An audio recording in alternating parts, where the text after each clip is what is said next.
lovely. So Christmassy. Indeed. We have no flowers but Christmas decorations. We're doing okay. Hello, everyone. David wins the first person to comment prize today. Who else is here? David.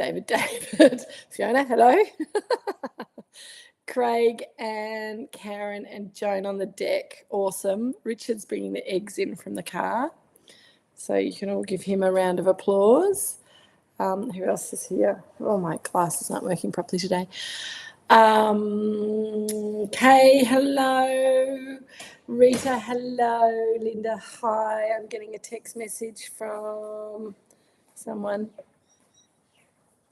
Oh, gosh, now my phone's not working. Of course, it's the last day of Drinks with Kate. Good afternoon, Dan. How you going? Hello, Zach and Jack. Jack and Zach, Zach and Jack. Come on, phone. You know me. I put makeup on and now my phone doesn't recognise my face. Cotty and John. Hello, Cotty and John. Our time might count. Someone misread the recipe, so the first cook was at the wrong temperature. Okay, so Fiona has asked, so for those of us who made the terrine, thank you very much, Rita.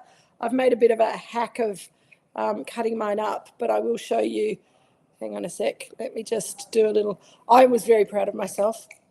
Fiona wants to know from all the people who did make the terrine what the timing was on it, because the recipe is very naughty and we think that it's wrong. So that's my terrine, little slice of terrine. Yum, yum, yum. I'll be eating that very soon. I'm going to get some wine in my glass first, though, and then we'll talk about wine and terrine. But, yes, so that's my little Fee wants to know how long it took people to cook the terrine. And I have to say, Fee, and this is not going to be a long story. It's going to be a short Kate story.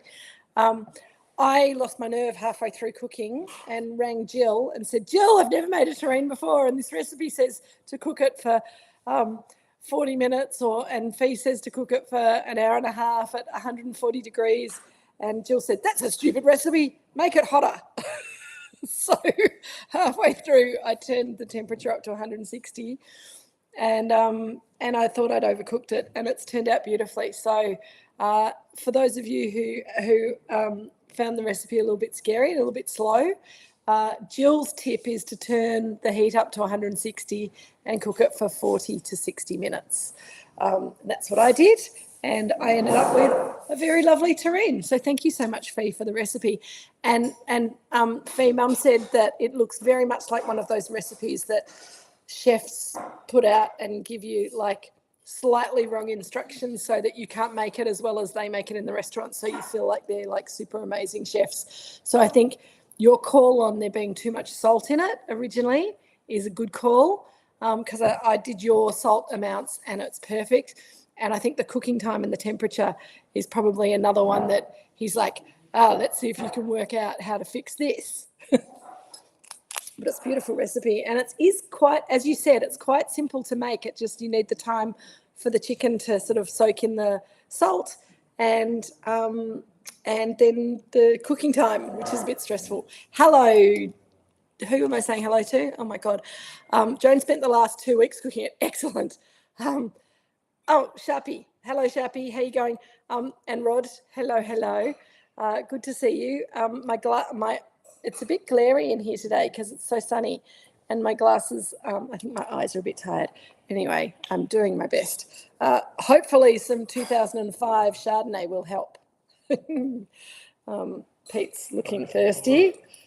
He said, hurry up and pour it because they're waiting for me to pour mine so that they can have theirs. Okie doke. There you go, love.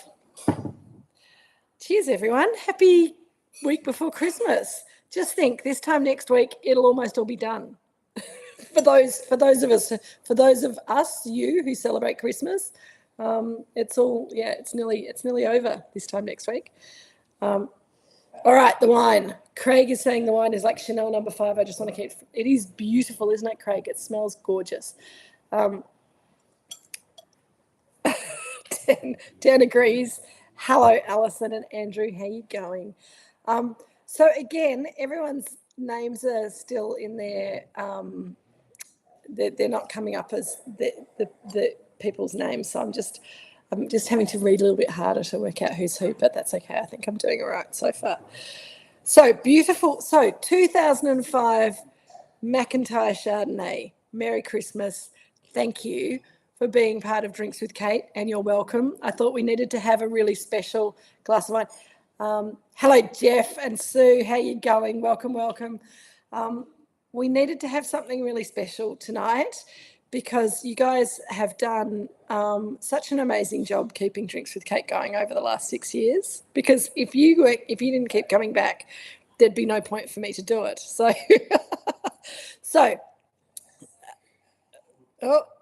Pete's got me on stereo over there. So I'm giving it a good swirl. It's quite warm in here because we don't have, those of you who've been to one of Jill's lunches on a hot day in January or February, you know, we don't have air conditioning in here, but the room does keep itself relatively modulated compared to outside, but it's still quite warm. So I'm giving it a good swirl to get the perfumes out. But as you guys have already said, the aromas are very perfumed. They're very appealing. It's very powerful. There's a lot going on. Hello, Coddy. John's on his way. Tarina Wine Ready. Excellent. Nareem, hello to the Dyes. Peter and Karen, hello, hello. So yes, on the nose, this wine smells. My pleasure, Nareem. On the nose, this wine it's quite a difficult wine to describe because it's got some very rich fruit characters, but it's got lots of savoury kind of secondary perfumey kind of notes. For me, it smells. It's got aromas of sort of toasted almonds and toasted macadamia nuts and toasted cashew nuts. It's got orange and lemon crystallized slices, like what have I got? I've got terrine under my fingertips, under my fingernails. Lovely. It's got this lovely, sort of crystallized orange and lemon slice kind of aromatic to it. It's got there's a little bit of tropical fruit, but it's very subtle. There's a little bit of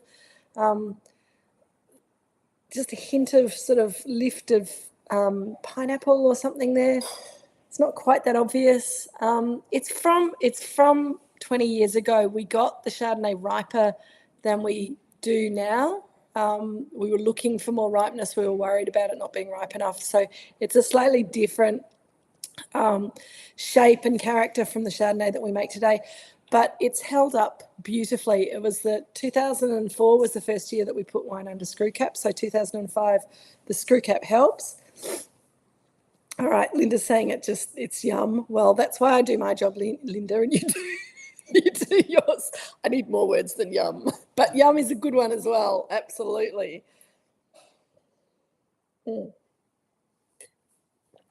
Yeah, lemon marmalade, Coddy's saying, and I agree. Oh no, they've thrown the knife on the floor. Tallulah's gone to hide because she's scared of knives. There's a lemon marmalade note to it for sure, Coddy, and there's also kind of a preserved salted lemon note to it as well, which I think is a very typical character of the McIntyre vineyard when it's young and when it's got age on it. Let me just tilt that down a little bit. There's also some little floral notes. There's honey. There's a little bit of lanolin. I think it's just got the most gorgeous aromatic profile. Robin wants to know what the season weather was like for this vintage and if that even has effect on how. Robin, don't ask difficult questions. Richard, I need you. He doesn't know. We don't know. We're not here. We're not here to give you important information today, Robin. I'm so sorry. So I'm excited about the fact that we're drinking it and it's delicious, but I have no. Okay, 2005. Let's think back. What were people doing in 2005? In 2005, I was studying for my Master of Wine. I think that might have been the year that I spectacularly failed and had a bit of a nervous breakdown about it. I don't remember the weather at all, but I remember I'd been working for an Italian wine importer and I'd taken 4 months off to study, and then I realised that I couldn't go back, and I was really worried about telling them that, and I went to have a meeting with my bosses, and they said, Kate, we've got to tell you something. I'm like, I've got to tell you something first. And we both sort of went, well, you can't come back. They said, you can't come back. And I said, I can't come back. We agreed that it was not the job for me. There was someone else who filled in for me who now owns the company. So well done, Matt. He did a great job being a wine rep, where I just didn't have the guts for it. I just found rejection very disappointing. Alison was in Sydney. Jill said I was only 32, 33 back in 2005. I was only 33. I was such a baby. I was doing a little bit of consulting back to Moorooduc, helping out, because I think in 2005 was when we lost our distributor. They got their business sold out from under them, and we had to find a new distributor. We had a restaurant here. Mum was running a restaurant with David Chapman as the restaurant manager. Pete, what were you doing in 2005? You were here. Oh, Peter was studying. Pete was living here, in between, doing some stuff. Sue and Daryl, hello. 2005. Okay, David I said that. Jill had the restaurant and the bed and breakfast going. I didn't say about the bed and breakfast. I just said about the restaurant. Fiona's 30th. You got given 6 Mount Mary Chardonnays that you never got to drink. Yes, you told me that story. Exes, they're not good, are they? Sometimes. David, 2005. Good winter rains, hydrated soils, a warm but not hot growing season led to early ripening, resulting in elegant, concentrated Pinot Noir and Chardonnay with good structure. Thank you, David. Was that AI? Was that ChatGPT that gave you that, or did that just come out of your amazing brain? I think Richard's gone to look in his book, so he'll come back and confirm that. Google. Very good.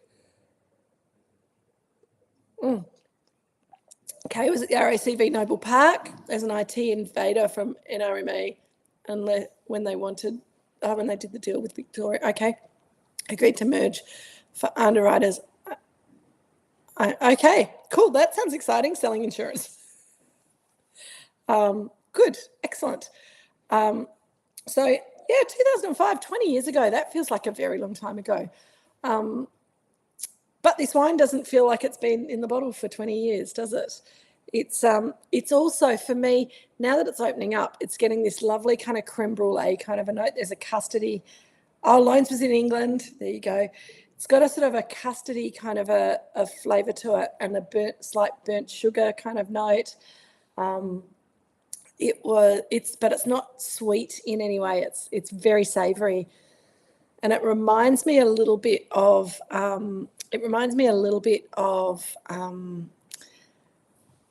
And it might be the terrine that's making me think of it, but you know when you get chicken skin or you get pork crackling and you cook it till it's really crunchy and crispy, and the sort of savoury fats come out of it, and in a really good way, and are cooked.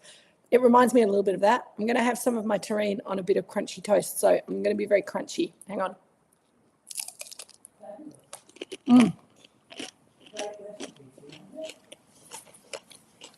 She won't have heard that from there, Jill. But Jill just said, Fiona, fabulous, great recipe, Fiona. Thank you. I did tell her that you told me to turn the oven up, and that also helped cook the. Kay said it took her 4 hours to cook hers at 140 degrees. So Jill said put it up to 160, and it worked. And I was a bit worried that I'd overcooked it, but it's beautiful. It's really tender. The salt and the herbs and the spices have gone through the meat really beautifully. The jelly is really delicious. So good. And with, yes, thank you, Mr. McConnell, and Fee's edits, because I think 2 hours and 20 minutes for Kay at 140. The recipe was 120. Way too low.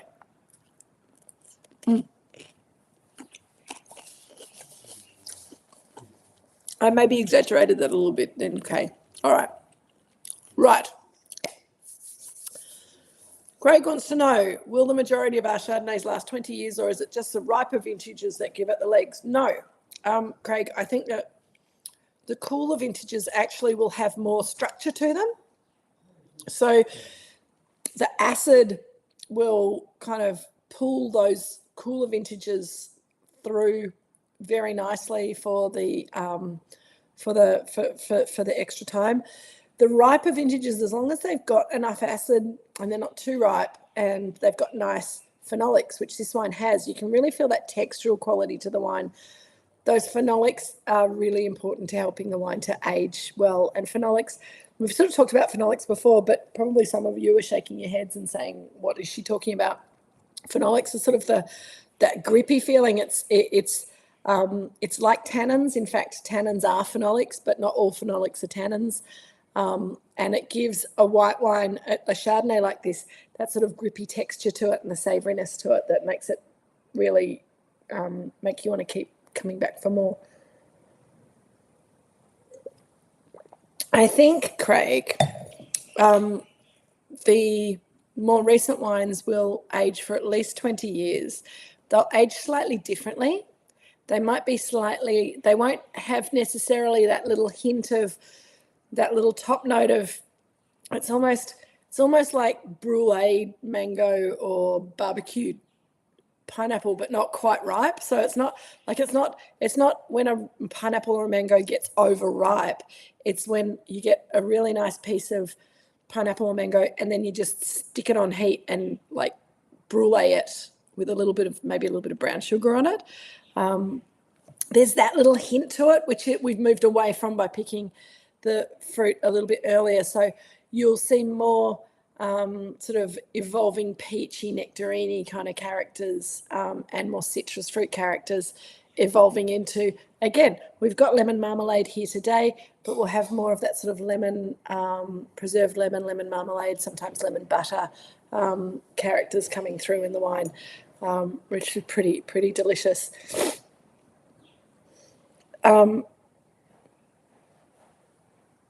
As the wine opens up, there's almost it's not earthy. What is it? It's kind of chicken fatty, sort of meaty character on the nose, which I find really delicious.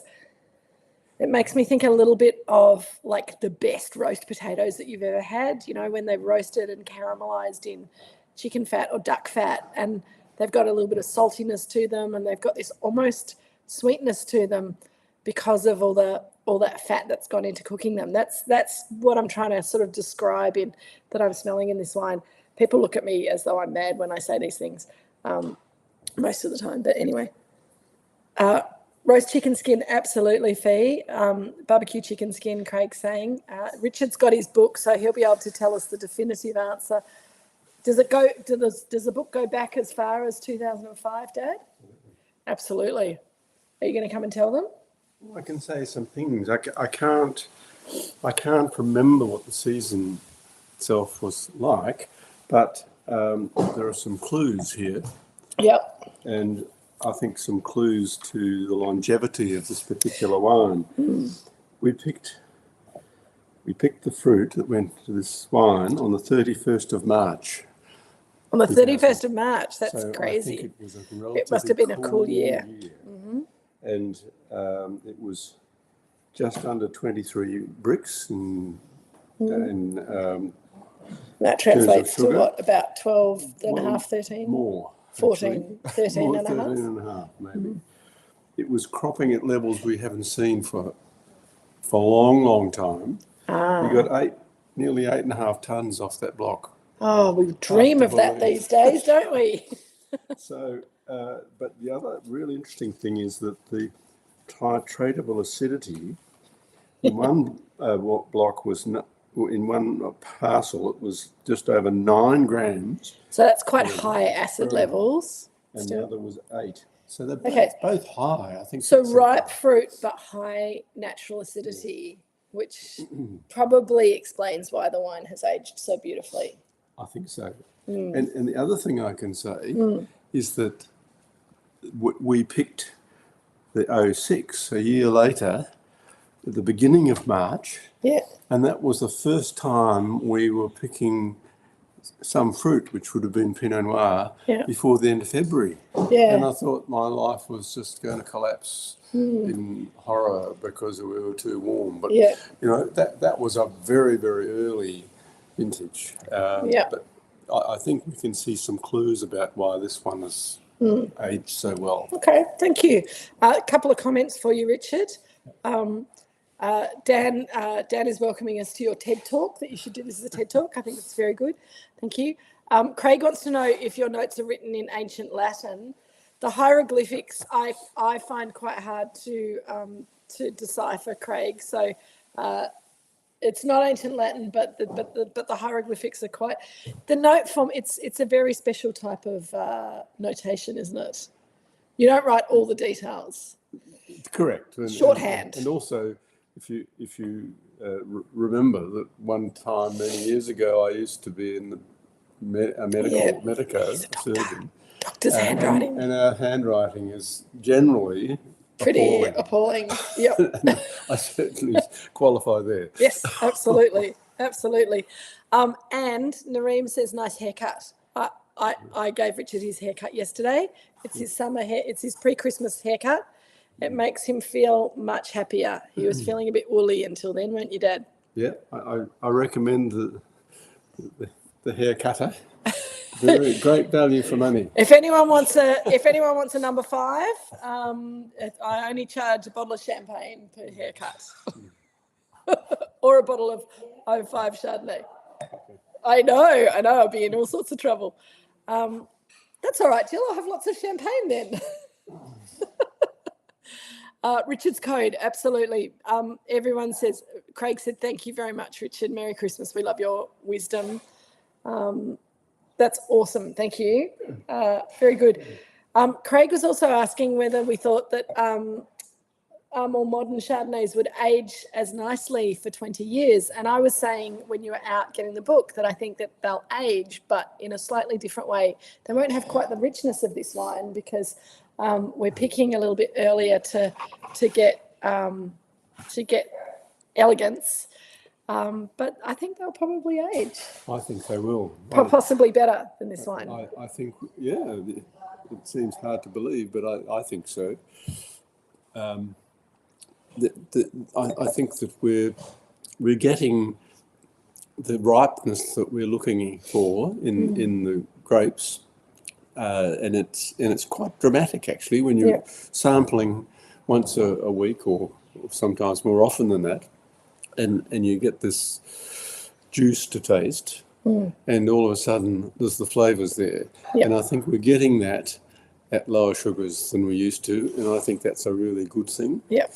And so, I think the picking earlier in terms of sugar is good, and I think part of that is unexpected things from the warming climate, but also a bit of vine age character, I think. Yeah, awesome. And who knows what will happen when we get the soil health. I know, it's terrifying. It's so exciting. Jill looks like she needs some more wine, Richard. She's collapsed. Oh dear. Do you want to put a little bit more in my glass before you take it away? Because I have a feeling the bottle might come back empty. Thank you. Thanks. That's lovely. Woo! Fee was saying it's hard not to drink them all given recent lower yields. I know when they're young. So we are putting a few cases aside for the museum, but because the yields have been so low and we've had such tiny quantities, we're not putting as much in the cellar as we have done in the past. This 05 was a wine that, like a little bit like a older Pinot Gris. I think this 05, and Dad, correct me if I'm wrong, I think we sort of forgot about this, and Dad found it in the back of the cellar about a year ago, maybe a little bit longer, and he kind of thought, oh, this will be awful, but I'd better taste it before I throw it all in the vinegar barrel. Is that right? Pretty much. And he put a bottle in the fridge and we tasted it and we went, oh, that's not going in the vinegar barrel, that's going in our tummies. So it's been quite interesting. Rita, that's a very good question. And sadly, Rita wants to know if we have the 05 McIntyre Chardonnay in Magnum. And I'm afraid we don't. We've only started doing Magnums fairly recently. We did some Pinot Magnums back in the mid-noughties, but I don't think there was any Chardonnay.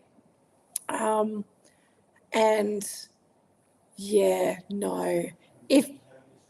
And we didn't have any screw cap. That's right. That's why we didn't do Magnums back then. We couldn't find a good Magnum bottle with us that fitted a screw cap, and Dad refused to put wine in Magnums under cork. So it took us a few years to find some Magnums that worked with the same size screw caps that we use. Yeah,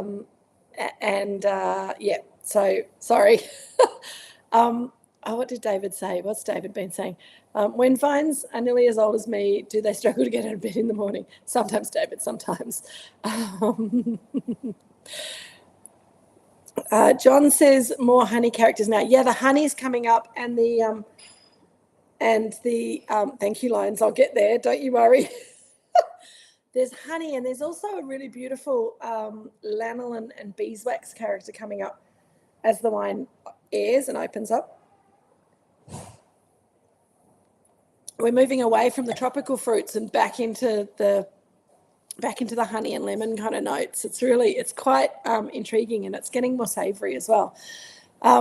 In my notes that I sent out with the link this afternoon, I suggested that you poured little glasses, small pours and often, rather than a big glass like I've done, because it'll warm up and air a lot in the glass. And mine is warming up a little bit, and I think it would be better ever so slightly cooler, but I'm not complaining at all. I just have to drink it up. Okay, so Lions, we're nearly at the 30-minute mark. I'm just going to have a little bit more terrine before I start spruiking this weekend. Less crunchy. Honeysuckle flowers. Oh, yeah, Craig, absolutely. Or even clover.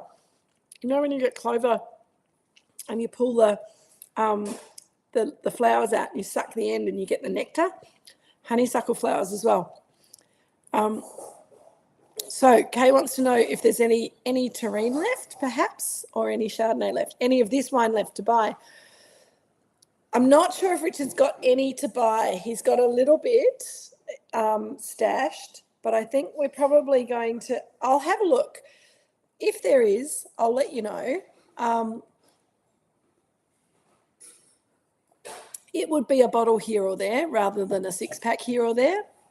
And being 20 years old, then it'll be quite expensive, because we put a little $5 a year tax on our wines when they spend time in the cellar. So 20 years equals $100. So it'll be $190 for a bottle. That's okay. But Kay, we'll have a look. Storage fee, exactly. I think that's fair. It does drink expensive, doesn't it? So this is why, I was like, Jeremy, we can only do like 4 bottles for this last Christmas box. Let's make it really fancy. And I think he thinks I've gone a bit over the top, but I like to go over the top with these things. And I just, when are we going to get to drink 05 McIntyre Chardonnay together again? It's kind of, it does make that drinks with Kate box very good value. Absolutely, Rita. Thank you. So speaking of shopping opportunities, we are doing our final Christmas shopping day on Saturday. Leonie, David and Fiona. David says, good thing we had 2 bottles. Unfortunately, opened the second one 15 minutes ago. Well, you will enjoy that. I'll have a talk to Richard after this session, because I don't want to put him on the spot when we're live, because that would be unfair. I'll have a talk to him and see what we've got. If we have any, then I'll send you guys a secret message, and we might be able to do a bottle here and there. It just depends who wants it. But Noreen and Keely had to have a little tester last Saturday. Good work. So Saturday, if you're around, if you've either if you finish your Christmas shopping and you just want to go somewhere cool and nice where there's a nice little glass of wine and a little nibble, or if you haven't done any of your Christmas shopping and you just think you should buy wine and Jill and Peter's preserves for people for Christmas, which is definitely a thing. We're having a little shopping day on Saturday at Cellar Door. Jill's doing some nibbles. I will be there. Richard will be there. Jeremy will probably be there. He's having a couple of days off, so I'm just kind of dobbing him in. If you take a couple of days off during the week, then you have to be here on Saturday, right? So and Leonie's going to open a couple of magnums, 2, 3, 4 magnums, something like that. A few different things. Probably most a Chardonnay and a Pinot and maybe a Shiraz, and depending on how many of you guys come along, we might be convinced to open a couple of other things. Jill is going to do some nibbles if she recovers from today.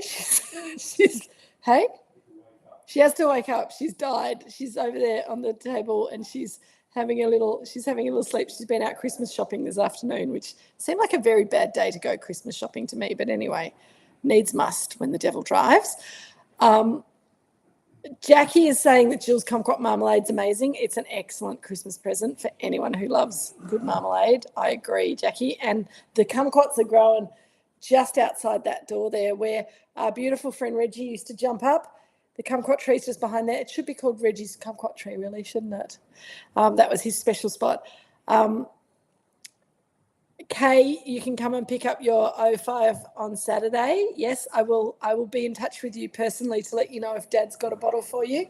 I honestly don't know. We may have used up all of the reserves just sending out this box, but he's being very coy over there. So I'll ask him. I'll let you know. We'll have the magnums. We'll have some back vintage stuff available on Saturday, as well as all the current release. And you can just come along and have a little glass of something, and say cheers and Merry Christmas. So that's what's happening on Saturday. Very low key. There will be. I have to give you a little warning. There will be Christmas music playing if I have anything to do with it. Leo, I haven't talked to Leonie about that yet. So the food will be coming out from 12 till. If it lasts till 3, it'll be 12 till 3. Cellar Door will be open at 10 o'clock. The magnums will be open at 10 o'clock. I can't guarantee I'll be there at 10 o'clock, but I'll probably be there about 11ish for a few hours. Then I'm going to get my hair cut, and I've got to decide whether I continue with this mullet of mine or not. I'm tempted to let my hairdresser have his head, but any input would be very much appreciated. Mum hates it. So Elf Quartets, is it? David, I think you've had too much Chardonnay. I don't know what you're talking about. Wine Searcher says that the wine was $31 in 2013. Mohawk fee. I'm not sure if I could go that hardcore. Craig wants me to go blonde again. I don't have time to go blonde on Saturday because I haven't got a colour appointment. I've only got a cut appointment. I'll have to wait until next year to change the hair colour. Alison's saying, Richard says I'll go blonde soon enough, and I do have a little bit of silver, just touching the sides here, a little bit of silver. Is it too late to order Richard's bread for Saturday? Nareem wants to know, Dad. Can Nareem have a loaf of bread on Saturday if he comes in? He grimaced and then he nodded his head. Oh, is it a smile, was it? Yeah. Yes? Is that okay? Nareem. Can Nareem die?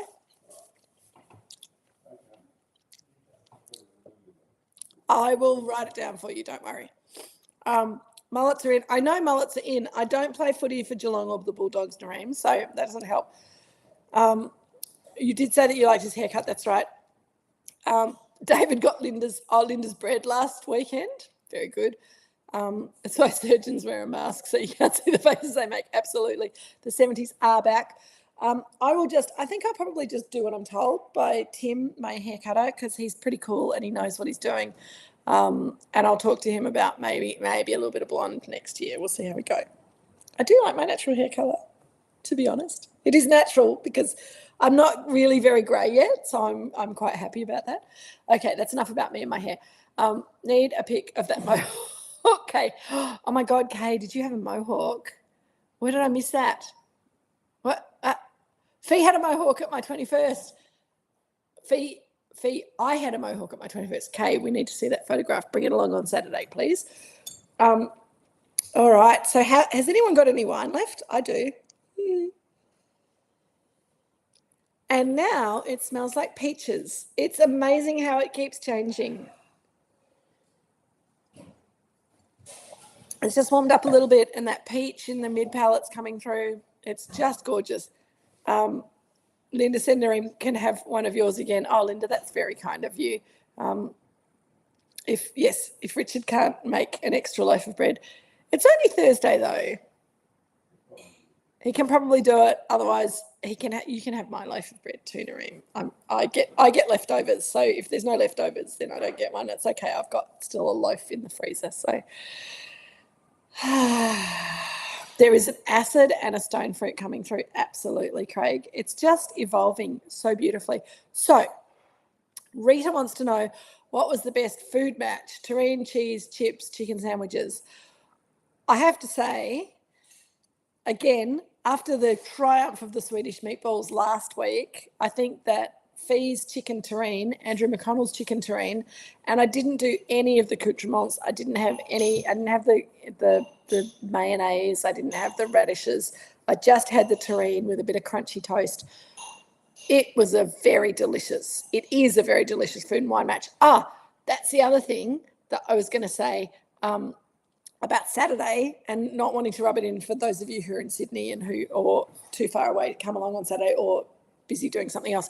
But I do have half a terrine left, which I will be slicing up and serving on some of Richard's bread on Saturday as well. So that's another. If you didn't get to taste the terrine tonight because you didn't make it, then you can come on Saturday and taste the terrine that I made, as well as the wine.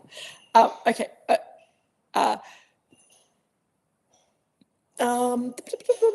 Kay's got hers in an ice bucket, so it's keeping it at perfect temperature. Okay, Peter and Karen have a serious question. How do you describe wine? How do you describe wine in a common fashion when everyone is pouring at a different rate?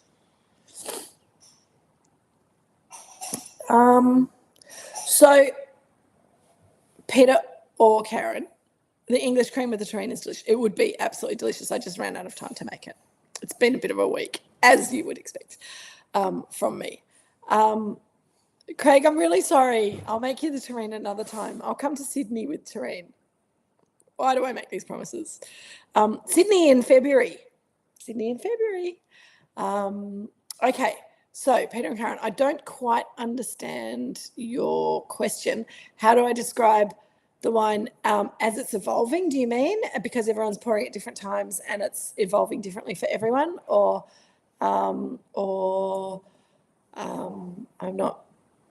So honestly, I'm just sort of talking about how the wine is evolving in the glass for me and hoping that it's making sense for you guys. So I think for those of you who are onto your second bottle of the 2005 McIntyre Chardonnay, it might be tasting slightly different to you than it is to me. But I think that the aromas are evolving and changing really nicely. Okay, David, there was a salad in the Age today. Roast sweet potato, pomegranate molasses dressing, baby spinach. Went very nice. Oh, you made it very nice. Excellent. John wants to know what wine I would match with a pork terrine.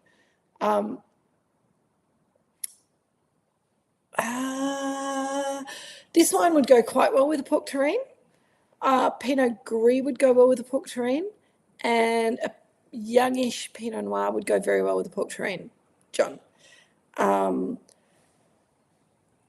I think you could have, something a bit younger, maybe, to go with a pork terrine. Let me think. It also depends what the herbs and spices in the terrine are. I noticed that Rita, I think it was Rita, on your photos in the WhatsApp chat, you had a few different terrines, and I think you had a pork terrine in the mix. I'm not sure if you had it tonight, but if you did, how did it go with the wine? Question mark.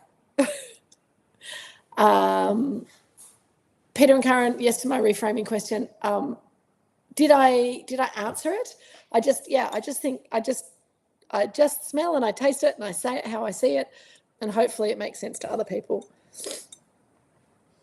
Riesling and pork is always a winner, says Craig. I agree. And I think that Riesling or Pinot Gris, particularly a late harvest style, is really good with a pork terrine.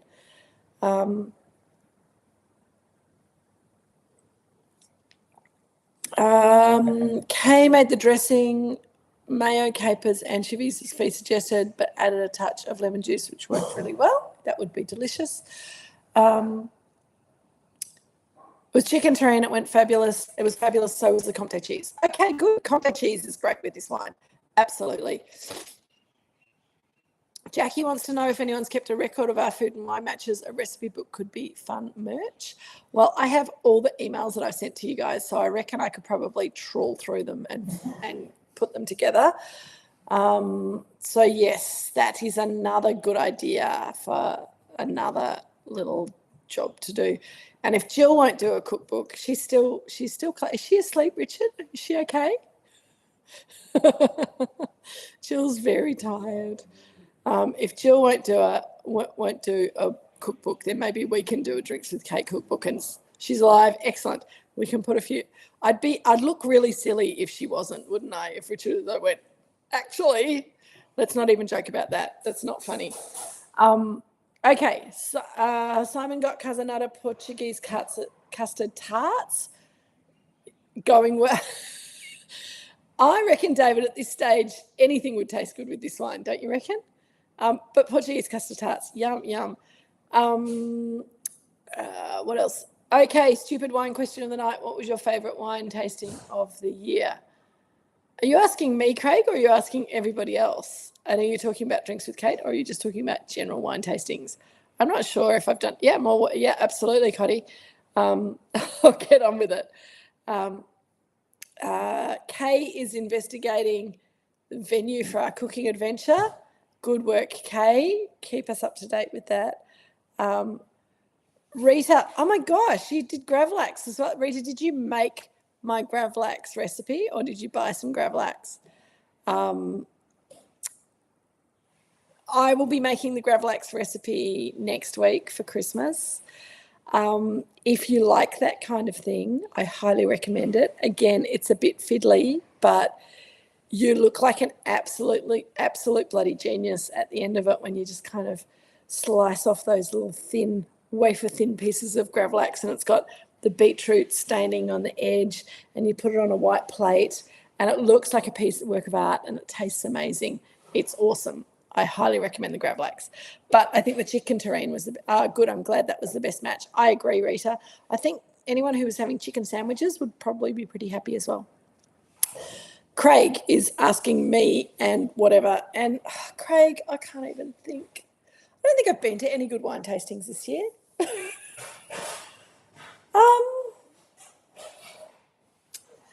Okay, so in all seriousness, when I was in England, I was very impressed with some of the sparkling ones that I tasted, and the Sugrue South Down wines blew me away. So that was pretty exciting.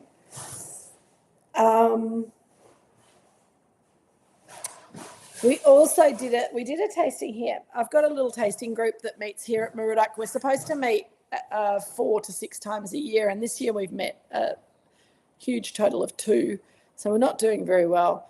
But our last tasting, I helped a friend sell a cellar, and that friend is also in this tasting group.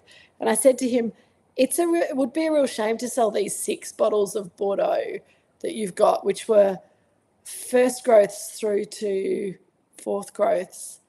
And these wines had some significant age on them. They were sort of about 20 years old.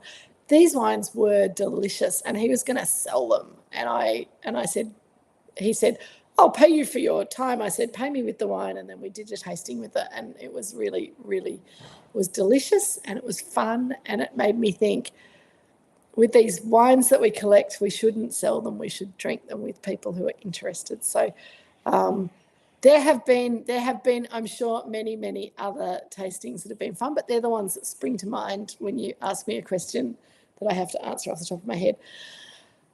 I'm sure there'll be more before the end of the year. Nareem is saying that the nose has gone a little funky, almost fairy lemon. Yep. Argentina. So, Kate, Argentina was last year. I know. Can you believe it? Argentina was fun, but Argentina was last year. So it doesn't fit into this year. And it was good. And there were lots of really cool things. Fiona's, I know, it's crazy. This year has gone, this is my problem. This year has gone so fast. And I'm sure there are things that I should remember that I don't. And there are things that I do remember that I wish that I didn't about this year.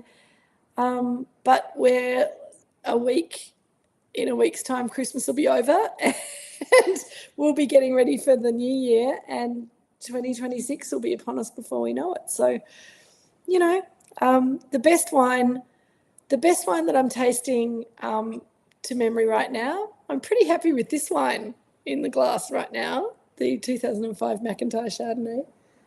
It's pretty delicious, although it is starting to fall away finally.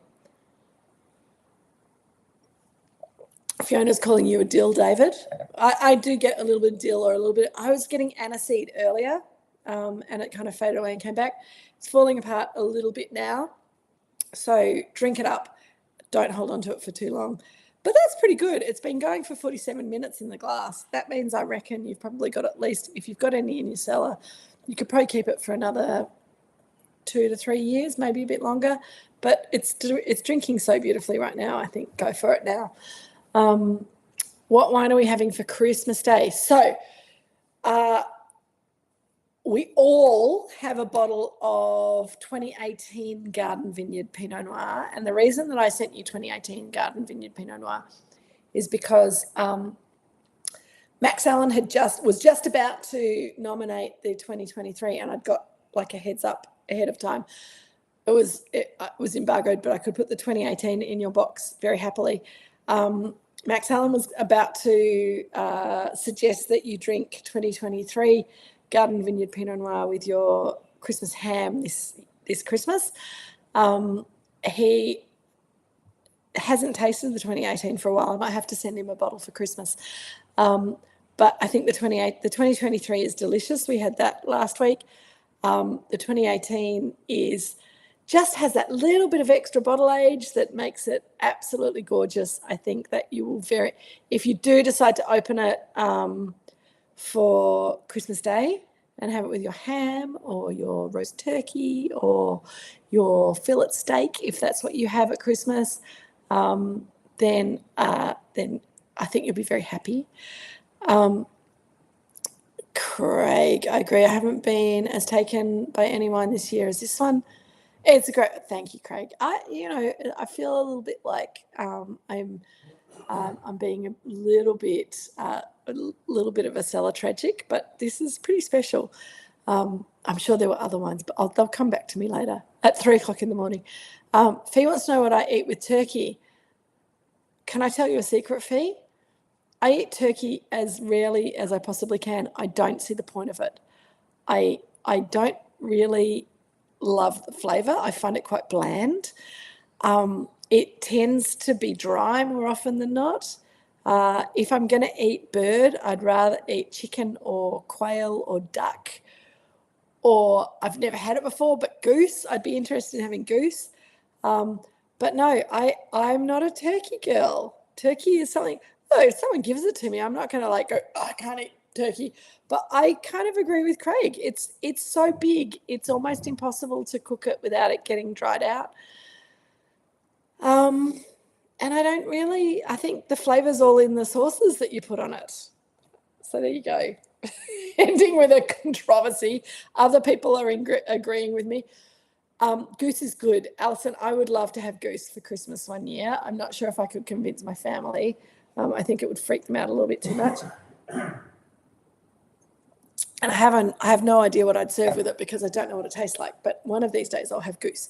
But at Christmas at Moorooduc, we tend to have seafood. They'll probably, Jill, what are you cooking for Christmas? She's asleep. Prawns, crayfish salad, chicken terrine. What? Different recipe. Of chicken terrine. Jill's chicken terrine. I'm doing gravlax. Are we doing a main course? No, Christmas Day.